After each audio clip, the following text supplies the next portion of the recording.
Okay, thank you so much, brothers and sisters in the Lord. It is another week, another Monday, and we are here to continue with our study and our lesson as we are doing the study on covenants.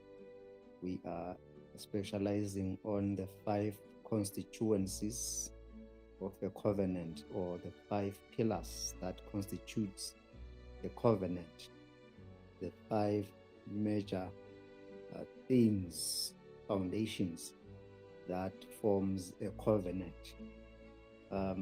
Tonight we are going to be doing the very last one, number 5. But before we go into our discussions, may I kindly request that we open our class tonight with the word of prayer, and we will request that our brother, Mr. Lamini, to lead us in a word of prayer. Amen.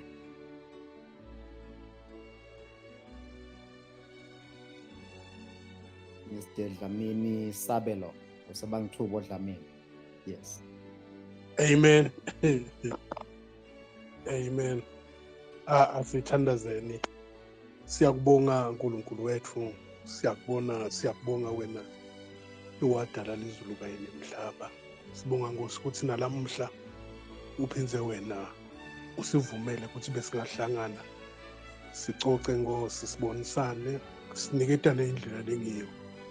Namanje ke simakathi sesonke nje la sinikete babethu indlebe tekuthi besingalalela ukuze kuthi start ikhanza sisesimeni lesingiso sekwati ngawe. Namanje ke Nkosi sisonzeta umntwana wakho lo tawuthi avete bunguwe bakho kithi nekwenda kwakho Nkosi. Mnikete emandla ngokusasakwenda kongeloko egameni lika Jesu. Amen. Amen. Amen. Amen. Thank you so much, my brother, for the prayer. Let us go straight to our study tonight. We were doing the 5 constituencies of a covenant, and you will recall that we already discussed the 4 constituencies, and tonight we are doing the very last one. I think we are going to be very brief, and then we are going to open up time for discussions and questions. We first did the first one, the first pillar, which we said it is the identification of the suzerain and the vassal.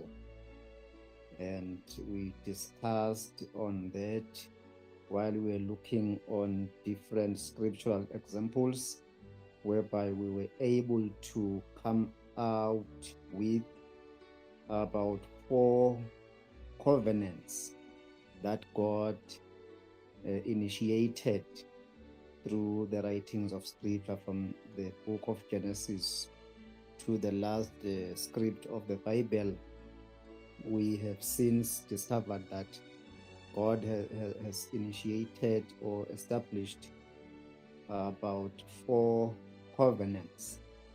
It is possible that there may be more than 4, but this class has discovered about 4 covenants for now. The first covenant is that one we called the Garden of Eden covenant. And then the second covenant we talked about was the Abrahamic covenant, which we said that was the promissory covenant, the covenant of promise. And then we also discovered the Mount Sinai covenant, which was established under the Mosaic leadership when the law was given to the nation of Israel. And then we also talked about the covenant in Christ, the new covenant in Christ. And we were discussing through those 4 different covenants of scripture while we were trying to discover and identify who is the suzerain and who is the vessel. We have said the suzerain is the leader, is the initiator, the one who founds the covenant, and then he expects to get into a covenant with somebody else. And we saw that in Eden, he got Adam. During the time of the promise, he got Abraham. And on Mount Sinai, he got Moses and the nation of Israel.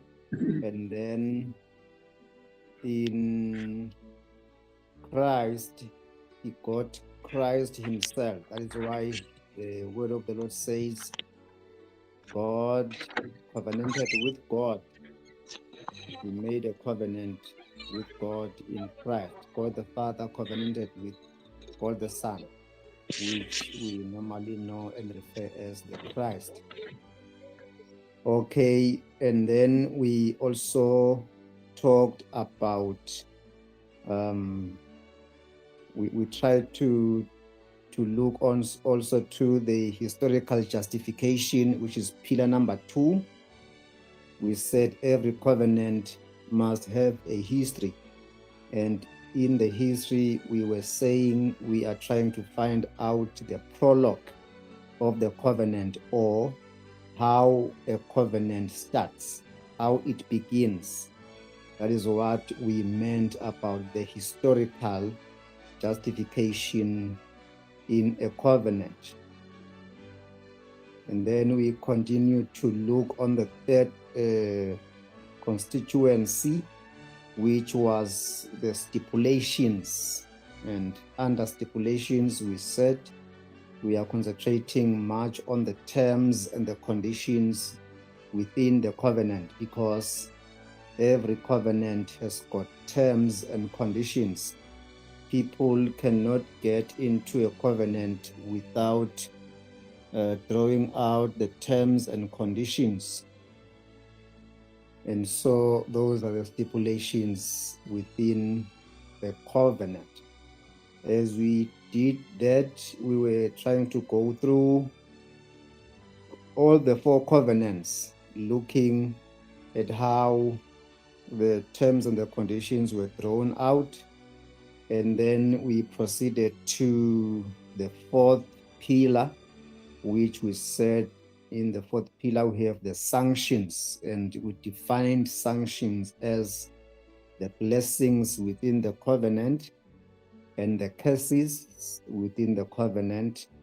We also looked on partial judgments and exiles, because every covenant has got blessings for obedience and curses for disobedience or for unbelief.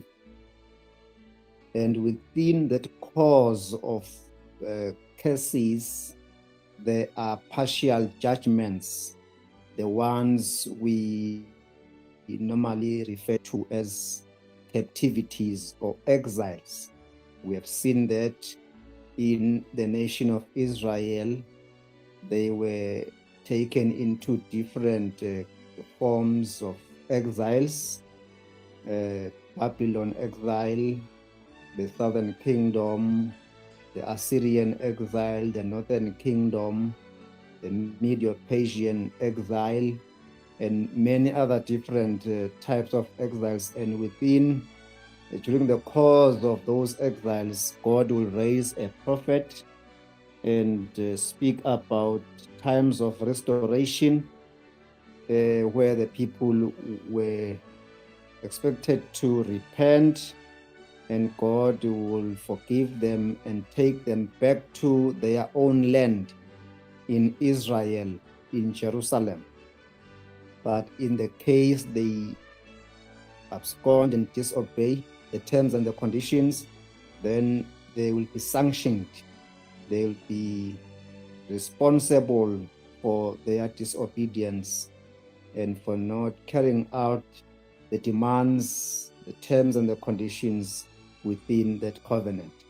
So we tried to look on all those things while we were going through the 4 covenants as we have enlisted them. And then tonight, let us look on the last one, the 5th constituency or the 5th pillar within a covenant, which is going to be our last one.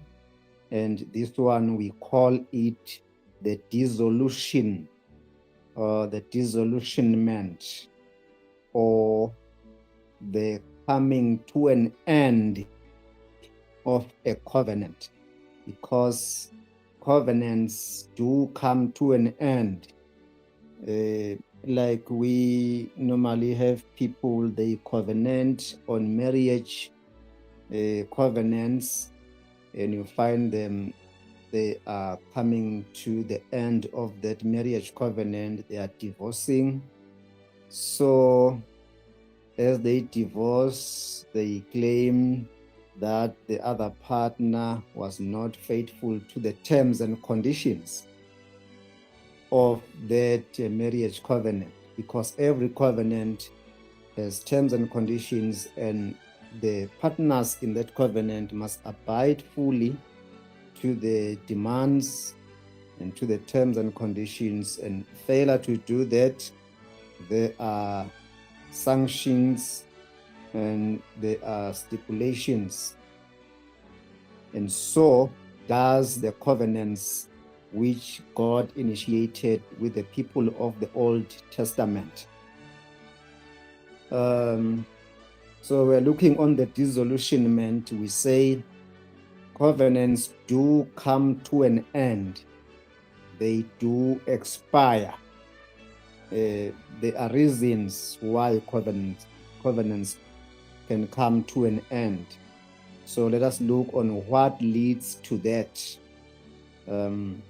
How does a covenant end, and so that it can allow for a restructuring of a new one to begin.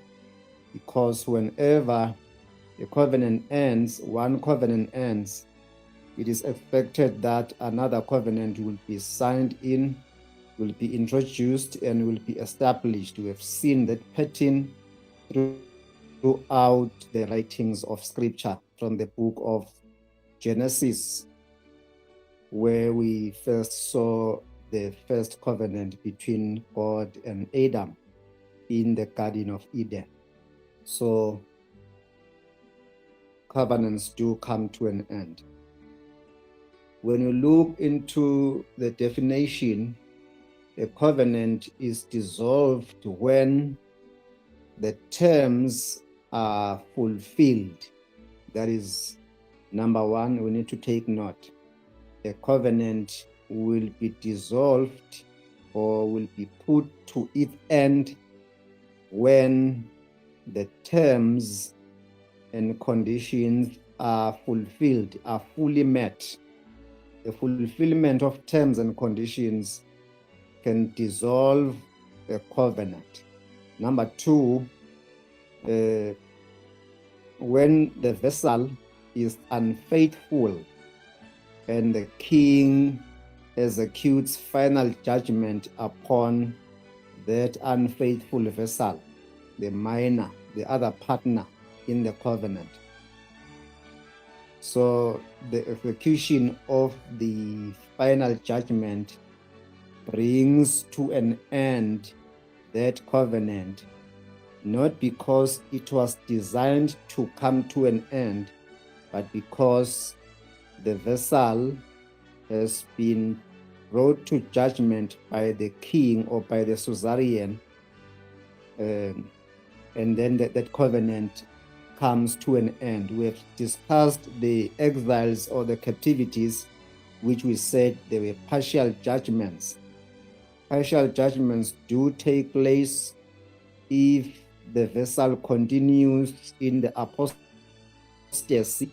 Then the partial judgments are put aside and the vessel is given a final judgment. That final judgment now, it is the one that will bring that covenant to a dead end. And the third one will be the king himself chooses to establish a new covenant altogether. When the suzerain chooses to establish a new covenant altogether, then the one which was existent is brought to an end, is abolished, is coming to be put aside, becoming obsolete when the king himself establishes a new covenant. So there are three things that can cause a covenant to come to disillusionment. Number one, the terms are fulfilled. Number two, the vessel is unfaithful and the king executes final judgment upon the vessel. The suzerain judges their partner in the covenant. And the third one, the suzerain himself chooses to establish a totally new covenant. So if these three things, or one of these three things, exist within a covenant, then that covenant will come to an end. Allow me to also go to scriptural examples and do a brief exegesis on this, and then we will come to the end. Let us go and look on that first covenant, which we have said it is the Garden of Eden covenant. In the Garden of Eden, the fall of the man, the fall of Adam, brought the dissolution. It actually dissolved the covenant. The vessel was disobedient. The vessel did not continue into obedience and full dependence on the suzerain. Can my brother Mabuza, are you here? Can you read for us Genesis chapter 3? And you are going to read verse number 6 and see how these things unfold. Amen. Genesis 3:6. And when the woman saw that the tree was good for food, and that it was pleasant to the eyes, and a tree to be desired to make one wise, she took off the tree, the fruit thereof, and did eat, and gave also unto her husband with her, and he did eat. Amen. Amen. Okay, thank you, my brother. The woman was deceived by the serpent. I think one of these days we are going to do a lesson on the serpent, because it is full in the scriptures. The serpent. Who was the serpent? And how does the serpent continues to procreate until he has offsprings, which were seen in the time of Jesus Christ and John? Because during that time they identified the offsprings, the brood of the serpents in their time, John the Baptist and Jesus Christ. I hope we need to do a special lesson on who is the serpent, because we sometimes think that the serpent is a snake, the animal. No, the serpent is not the animal snake, and the serpent is not an angel somewhere. The scripture is going to define to us who is the serpent, but let us leave that one. The serpent comes and deceives Eve and causes her to disobey, not to continue trusting in God and waiting for the word of the Lord. And then they decide to live by their own standards and by their own convictions and own choices. That was the sin that brought the fall to the vessel in the covenant of Eden. And so the covenant was broken. Adam actually broke the stipulations. In the day you will eat of the tree of the knowledge of good and evil, you shall surely die. And the death we see there, it is the death without, it is the life without God. Because the Bible says after they partook from the tree of the knowledge of good and evil, they went away from the place of presence, because the word of the Lord says God was present in Eden. God in Eden was not in heaven. God in Eden was in Eden, and he would walk to come and have fellowship with his people in the garden. But then after they partook from the tree, they went away from the place of presence. That is the death they experienced. You remember they continued to live biologically, but they died spiritually. The death they died was to live a life without God's presence. And now God has had to come to seek for them, looking for them. And when he finds them in their hiding place, he then covers their nakedness, which was a typology of what was fulfilled in and through the Christ. But because they had already died and gotten out of God's presence, then God decided to chuck them out of the place of the covenant, out of Eden, and they were chased out to continue with their biological life with the other peoples who were called and referred to as animals in the time. So they broke the stipulations, and the covenant came to an end. The Adamic covenant came to an end by the fall and disobedience of Adam. When you look, example number 2, where we see the Abrahamic covenant, which was the covenant of promise, it moves from Abraham to Sinai. The Abrahamic covenant was a promissory covenant, and so it was a unilateral covenant. It was not, that covenant was not dissolved.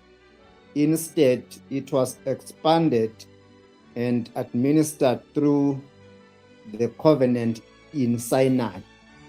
It was extended into the Sinai covenant. That is the Abrahamic covenant, because that covenant was a promissory. We have also said we need to do a special lesson just specifically on the Abrahamic covenant, which is a promissory covenant, because within that covenant there is an extension aid, because it's a covenant of promise. The seed of Abraham was the one who was to inherit the blessings of that Abrahamic covenant.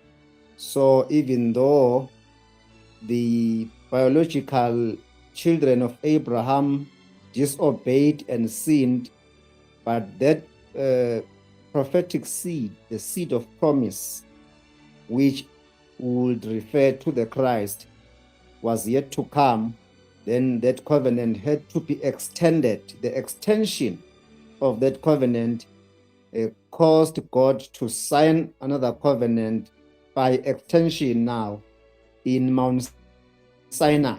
How did he do that? He then gave them the laws. We saw the laws when we were doing the terms and conditions that they were given about 613 different laws, which now was the Mount Sinai covenant, by extension from the promissory covenant from Abraham, because that covenant with Abraham was actually looking forward to the appearing of Christ, who was the offspring and the son of Abraham by reality, not the type which was being carried through Isaac. Amen. I hope we are following that. My brother, can you read for us the book of Galatians chapter 3, and you are going to read verse number 17. Galatians 3:17. Galatians 3:17. And this I say, that the covenant that was confirmed before of God in Christ, the law, which was 430 years after, cannot disannul that it should make the promise of none effect. Amen. Yes, thank you so much. The Abrahamic covenant extended to Mount Sinai covenant, because the Abrahamic covenant was promissory and it was a unilateral. It was not dissolved, but it was actually expanded and administered through Mount Sinai. According to the Galatians 3:17, it says the law, which came 430 years afterwards by extension. It came 430 years after the promissory covenant was given. He says it does not annul a covenant previously ratified by God, because that was a covenant of promise. And it pointed forward to the seed. Can you do verse number 16, my brother? Same chapter. Now to Abraham and his seed were the promises made. He said not, and to seeds as of many, but as of one, and to thy seed, which is Christ. Amen. Thank you so much. It pointed forward to the seed, not seeds, because seeds is the nation of Israel. The whole nation of Israel they are the seed of Abraham. Their father is Abraham. But the promise here was made to the seed, and the seed was in reference to the Christ, according to that verse 16, Galatians chapter 3. So we see that the Abrahamic covenant was not dissolved. Instead of being dissolved, it was extended and given 613 laws. And then now, that is what we normally call and refer to as the Old Covenant. I hope you are following there. What we normally call, what we traditionally call and refer to as the Old Covenant, it is the Mount Sinai Covenant, when the law, the 613 laws were stipulated and given to the nation of Israel. Whereas in essence, the covenant began with Abraham after the Adamic covenant was broken and Adam was taken out of the covenant. Okay, and then when we proceed, we are going to look on the Old Covenant. From the Old Covenant, which is the Mount Sinai Covenant, the same covenant of promise is being extended and transferred to the New Covenant.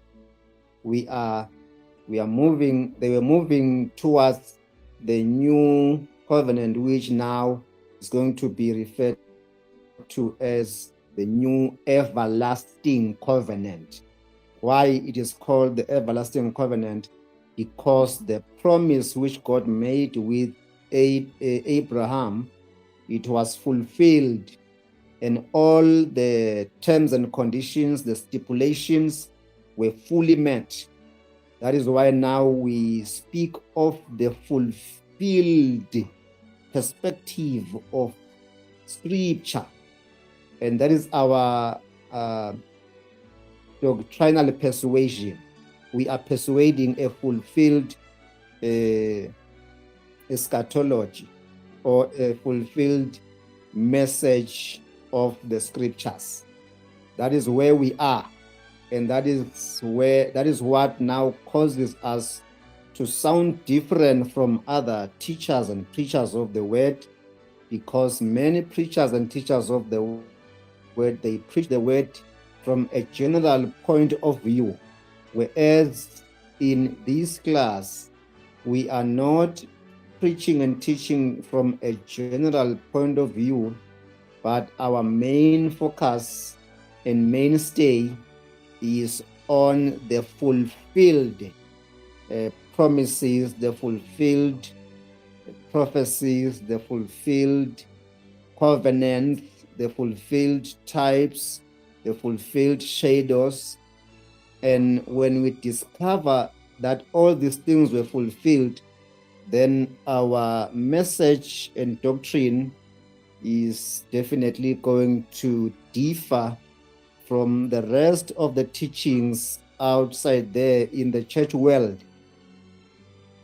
And so we need to brace ourselves in that regard and understand our point of argument. Where are we standing?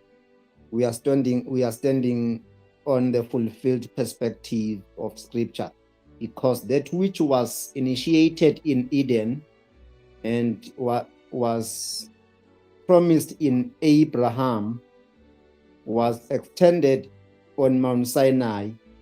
It was actually going to the new covenant in Christ, and all these other covenants failed to fulfill the stipulations which were given and expected by the Suzerain.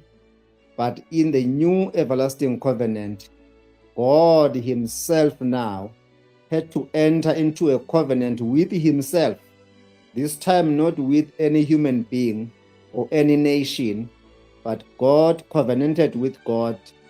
God the Father covenanted with God the Son in the Spirit, and they fulfilled what they demanded, which mankind failed to fulfill.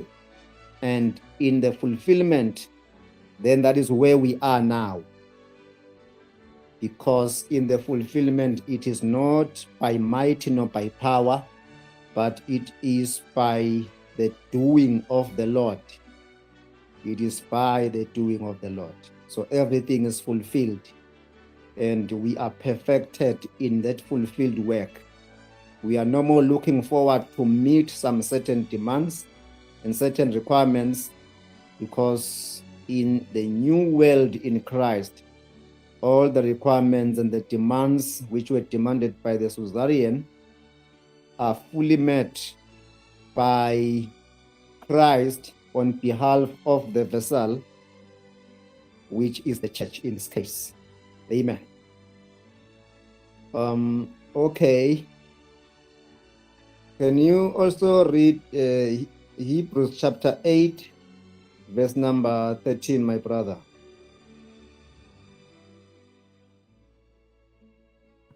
Hebrews 8:13. In that he said, a new covenant he hath made the first old. Now that which decayeth and waxeth old is ready to vanish away. Amen. Thank you so much. It was old, it was decaying, and it was ready to vanish away. Why? So that the new everlasting covenant will be established. The Suzerain was about to initiate and establish or realize that which he had promised in Abraham. So the promise was realized when this Mount Sinai covenant came to its edging times. It edged and came to an end, and then the new covenant was planted and fully established. That is what is referred to by the Hebrews 8 verse 13. In speaking of a new covenant, he made the first one obsolete, and what is becoming obsolete and growing old is ready to vanish.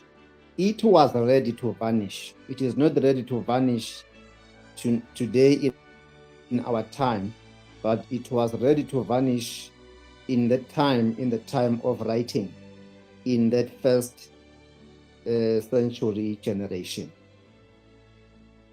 So what led to it, to the vanishing, or what led to the establishing of the new covenant? It was the fulfillment, as we have already discussed. The new covenant was brought to effect because of the fulfillment. Christ fulfilled every jot of the law, every jot of the law, every demand, every type, every shadow, every ritual, every sacrament, every prophecy, every promise, everything. It was fulfilled by Christ. Can you confirm that by reading Matthew chapter 5? And you are going to read verse number 17 and verse number 18. Amen. Amen. Matthew 5 verse 17. Think not that I am come to destroy the law or the prophets. I am not come to destroy, but to fulfill. For verily I say unto you, till heaven and earth pass, one jot or one title shall in no wise pass from the law, till all be fulfilled. Amen. Amen. Thank you, my brother. Till heaven and earth pass. I think by this time we know that language. Heaven and earth pass. That is the passing of the old covenant, the Sinai covenant, which we also called as the Mosaic covenant. That covenant had to pass. That is what is being termed as heaven and earth, because it comes from Genesis 1 verse 1, initiated to Adam. Adam broke the covenant demands, and it was given to Abraham by promise, and it kept being extended until the coming of the fulfillment. And Christ now is coming to fulfill every jot of the law. When we have said the word fulfillment does not mean to renew the law so that we can continue keeping the law and the rituals like we normally quote on our daily talk. But the word fulfillment, it means the demands and the types and the shadows were given their meaning. Because they were shadows and types, the meaning was oblique. It was not clearly exposed. But when Christ came, he came to expose, to give meaning of those old covenant figures of speech and metaphors, the rituals and the shadows. So Christ became the reality. That is how now you will hear us emphasizing more on the realities of the Christ, the in Christ realities, because Christ is the one who brought that lightning to the shadows and the types, and he gave those figures a meaning. He gave them a meaning. And so we move away from those figures of speech and metaphors, types and shadows, prophecies and promises. We begin now to pursue the realities in Christ. That is why we are people of the realities. That's our narrative. That's our language. That's our persuasion. And the moment we focus on that persuasion, then the rest of the church gets confused and they don't understand what are we talking about. It is because we have actually been transferred from the kingdom of darkness into the kingdom of God's dear son, which is the kingdom of light, the everlasting kingdom. And so our persuasion, our doctrinal persuasion changes, our language changes, our terms, they change, everything changes. And then we get to differ, not because we are claiming to be too much knowledgeable. It is the way we are getting built, the formation that is taking place in us, and the understanding of the purposes of Scripture and the purposes of the covenants in the Old Testament. When we get enlightened and then we see the real figures from the shadows, then our language begins to change and our persuasion begins to change. So Christ comes to fulfill, and the fulfillment is meeting and giving meaning of those things which were hidden and bringing everything to the light. The power of illumination is being exerted on the figures of speech, the metaphors, the shadows, and the typologies. And Christ brings everything into reality. Thus, we persuade the in Christ realities, which we normally say these are the spiritual realities, because these other things were carnal realities. But we are not persuading carnal and fleshly realities. We are persuading spiritual realities, which are eternal realities in the Christ, in the new covenant in Christ. I hope we are following smoothly there. So the fulfillment, we say Christ fulfilled according to that Matthew 5:17 to 18. And the unfaithfulness of Israel, they rejected the Messiah, and their house was brought to desolation. Can you check for us, my brother, from Matthew chapter 23 and read verse number 37 and 38? Amen. Amen. Matthew 23:37. O Jerusalem, Jerusalem, thou that killest the prophets and stonest them which are sent unto thee, how often would I have gathered thy children together, even as a hen gathereth her chickens under her wings, and you would not. Behold, your house is left unto you desolate. Amen. Thank you, my brother. All these times, all the time of the old covenant, from Adam to Moses, God was trying to bring the children of Israel under his cover so that they can understand what he has purposed in that covenant. But they refused until that final day. That is why now he says, your house is left to you desolate. Why their house is left to them desolate? because of the final judgment. That covenant was finally judged, and the vessel, which in this case was Israel, they were judged, they were brought into the final judgment.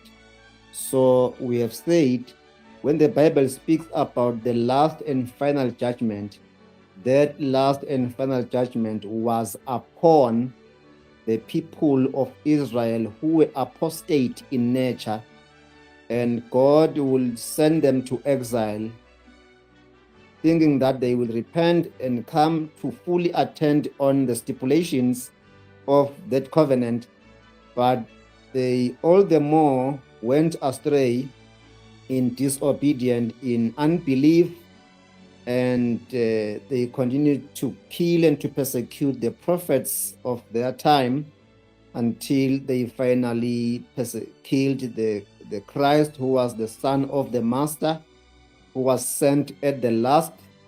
And they also persecuted the servants, which were the apostles in this case. And they killed the members of the church during the transition period. And then by so doing, they were heaping up the pain and the poison of judgment until what is written in Luke 21, verse 20 to 22, which was that final judgment which came upon the apostate Israel. That judgment, it is one reason that brought that old covenant to an end, which we have already discussed. And so the old covenant came to an end. That judgment actually took place in the year AD 70. As we all know by this time, that covenant was brought to a lawsuit and fully judged. Can you read for us Matthew chapter 24 and read verse number 1, 2, 3, and verse number 34, my brother?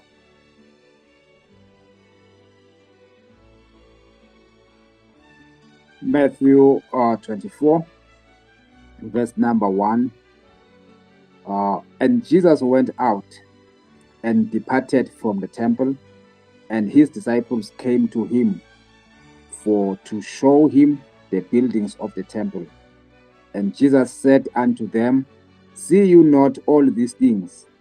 Verily I say unto you, there shall not be left here one stone upon another that shall not be thrown down.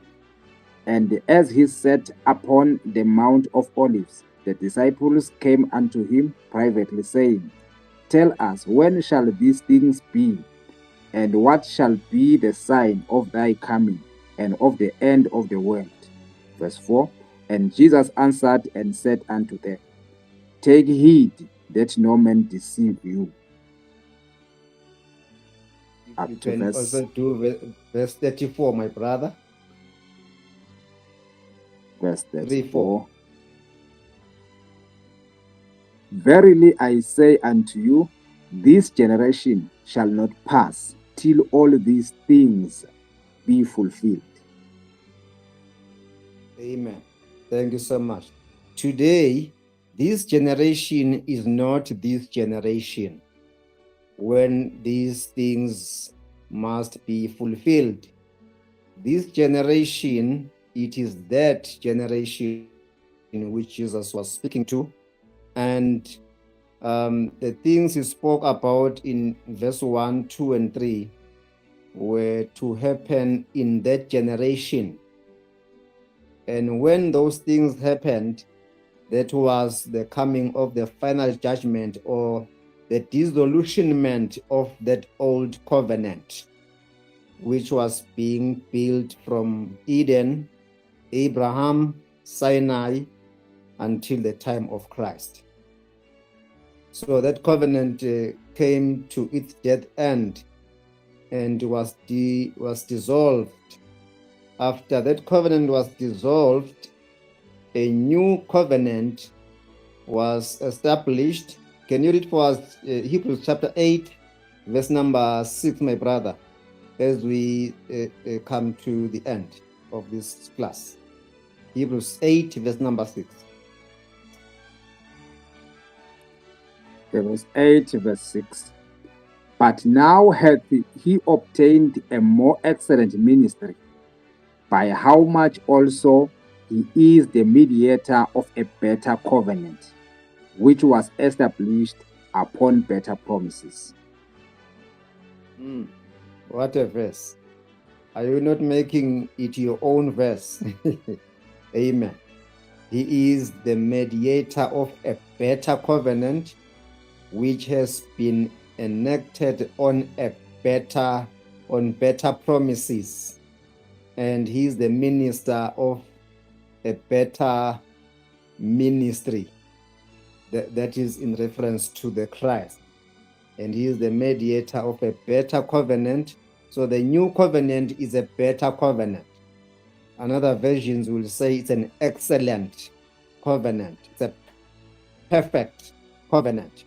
And this covenant was enacted or established upon better promises, because the promises of this covenant are fully met and brought into existence through the fulfilled priestly work of Christ. Are you going to read also Hebrews chapter 13, verse number 20 and 21?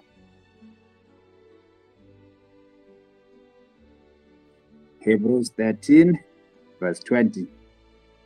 Now the God of peace, that brought again from the dead our Lord Jesus, that great shepherd of the sheep, through the blood of the everlasting covenant, make you perfect in every good work to do his will, working in you that which is well-pleasing in his sight, through Jesus Christ, to whom be glory forever and ever. Amen. Amen. Thank you, my brother. To him be glory forever and ever. Why? Because he offered the blood of the eternal covenant. He provided the blood of the eternal covenant. You see now, this covenant in Christ, which was promised to Abraham, was extended on Mount Sinai. And the people of Mount Sinai, the nation of Israel, failed, and they were judged, and that covenant was dissolved. And by promise, the covenant was extended to the Christ, and now Christ brought a perfect sacrifice, the blood of eternal covenant. You see, now this covenant is referred to as an eternal covenant or an everlasting covenant, meaning that the covenant we have come in, it is a perpetual covenant, it is an everlasting covenant, it is an eternal covenant. It is not going to come to an end. Why? Because the terms, and before that, because the suzerain of this covenant and the vessel of this covenant is God himself. We are only benefiting from the faithfulness and consistency of the suzerain and the vessel, which is God the Father and God the Son. And God the Son has actually met and fulfilled all the terms and conditions, and he also went into the sanctions when he was crucified. And then after the crucifixion, fulfilling the sanctions, he came alive, he was resurrected, and then he began to fulfill all the demands we have already discussed in this class. The 7 Jewish festivals, which were typologies of the Christ, which after, not after, but from the crucifixion, he began to fulfill all the Jewish convocations. which were strict requirements to be kept by that nation in that covenant. And Christ came to give light to those shadows of the 7 Jewish convocations, and he fulfilled, bringing forth the realities of the convocations or the festivals. And then we have believed upon the fulfiller, upon the one who brings the realities. And so that is now we embrace the realities, not the shadows, not the convocations, not the festivals. Our convocation, our high Sabbath, and our festival is the Christ himself, because he is the reality. And so we embrace him with all our hearts, with all our commitments. And so a closed question as I come to an end, question for reflection. Are you living as if you are still under sanctions and under stipulations, or are you living from the finished justification and eternal covenant? That's a question for you. And then I will come to an end in tonight's lesson. Maybe in these 2-3 minutes, let me hand over the mic to yourself if there may be questions or additions, and then we are going to pray tonight. Kindly take the mic. Amen.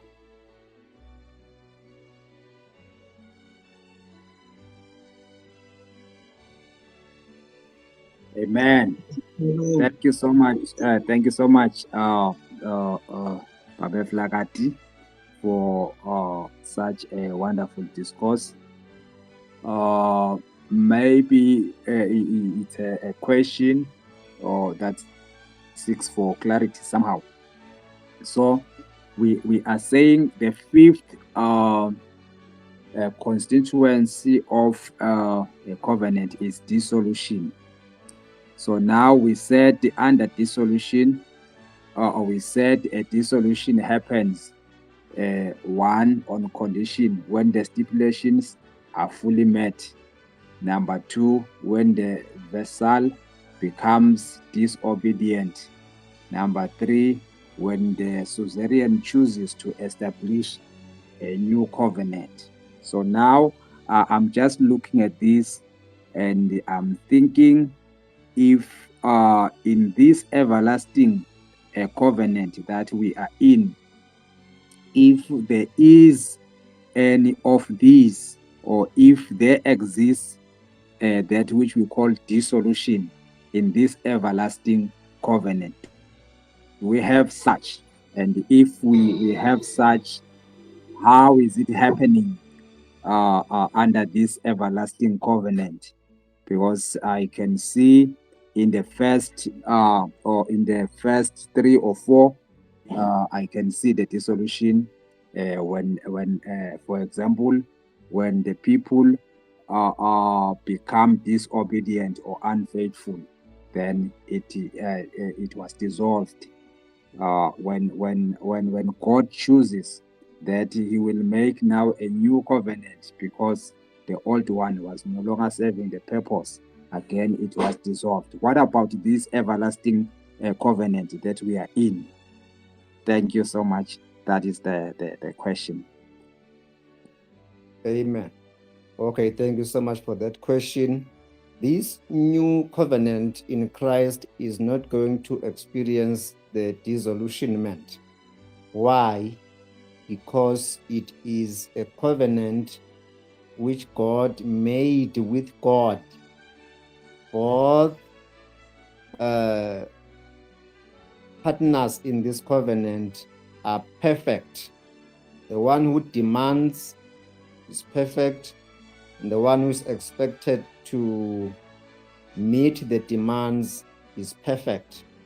God the Father and God the Son entered into this covenant. So there is not going to be a disillusionment, because God himself is an everlasting God. So this covenant is everlasting. It is not going to come to an end. The shortcomings of us, we do have shortcomings. They are no longer counted upon us, but they were counted on the Christ when he died on our stead and fulfilled that which we could not fulfill. So this is an everlasting covenant. It is not coming to an end.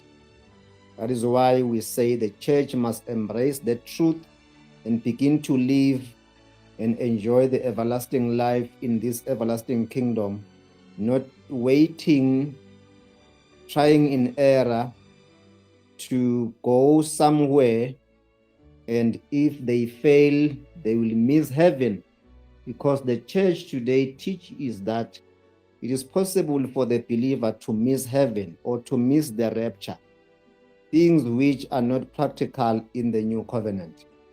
We are not going to miss the rapture because we have already been raptured into the Christ, into the new covenant, and we are not going to miss heaven because we ascended together with Christ into the heavenly places, and we have come to Mount Zion. We have come into the New Jerusalem. In fact, we are the New Jerusalem, the city of the living God. God's tabernacle is with men, and God dwells with his men forever, according to Revelations 21. So this is not a covenant that is coming to disillusionment. We are here everlastingly and enjoying the peace and the glory of God because we are sons of God. Amen. Amen. Thank you so much, brother. Very clear. Any other concern? Hey, shalom, shalom, my brothers. Thank you so much. Able Minister Vlagati siyabonga kakhulu. Thank you for the light and revelation in terms of the Suzerain and the Vassal. My question is already covered by the question that was asked by Brother Mabuza. Lokuthi in the everlasting kingdom which was established through Christ, Christ now becomes the suzerain as well. In other words, Christ cannot be a vassal in the new covenant in order to bring us to the everlasting kingdom, because I understand, as you were teaching, from all the constituencies of the covenants, that there was a suzerain and a vassal. In other words, God made a covenant with certain individuals and nations, and he was the initiator of that covenant. But in the new covenant dispensation, God himself made a covenant with himself. So my question was that Christ, is he the vassal in the new covenant, or he is also the suzerain? I don't know whether I clear on that one, because us, we are under that covenant, the covenant, or we maybe we can say we are byproduct of the covenant that God made with Christ. Amen. Amen. Thank you for that question, my brother. According to the flow of the teaching, we can say Christ is the vessel and God the Father is the suzerain, because the suzerain expected the vessel to meet the demands or the terms and conditions of the covenant, within the covenant, of which Christ did meet those demands.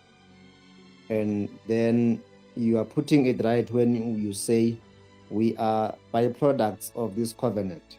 Nothing that God is expecting from us, because that which he would expect from us as vessels, he expected it from Christ, of which everything was fully met and fully fulfilled and perfected.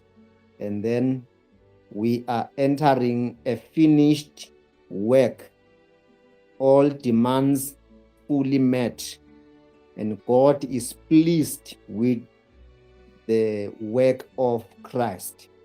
And as God is pleased, he is pleased eternally, because the one who makes God to be pleased is also an eternal God. He lives forever. The only thing that we do, we only enjoy that relationship between God the Father and God the Son through the Spirit. And we need to take joy in that. Amen. Amen. Amen.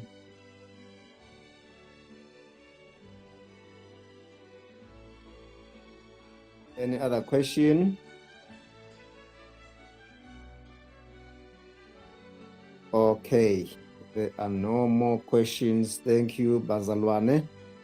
We are coming to the end of our class, and I'll request that we close our meeting with a word of prayer, and we will request that we pray, and our brother Sabelo Dlamini is going to close with a word of prayer. Amen. Amen. Asivaleni bazalwane. Babe siyabonga nalamuhla. Usihlwa Nkosi, sibonga konke lusendele kona. Sibonga konke babe lesikuvile. Ingqondo tethu Nkosi setiyabona.